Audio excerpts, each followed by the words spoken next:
démonstratif en leur infligeant un tel sort. Quel humain normalement constitué peut aimer apprendre, étudier dans ces circonstances-là?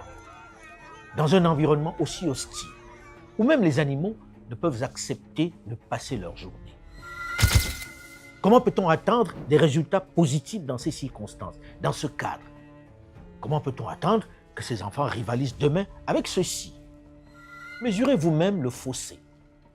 Comment ne pas développer de sérieux complexes en eux lorsqu'ils voient le cadre dans lequel se forment leurs égaux, ceux avec lesquels ils sont censés être en compétition demain? Oui, j'entends déjà certains dire qu'ils s'en sont sortis en partant de l'école sous l'arbre de leur village. Mais l'exception doit-elle être érigée en règle ou en modèle? N'est-ce pas une façon de ne pas regarder la vérité, la réalité du gap technologique qui chaque jour se creuse entre nous et les autres continents?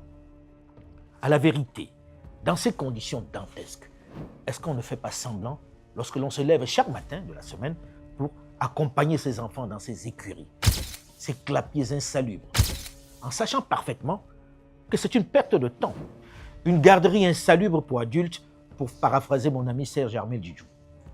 Arrêtons de faire semblant, de nous donner bonne conscience en les y conduisant. Qui de normalement bien fait peut souhaiter ceci à une personne qu'il aime?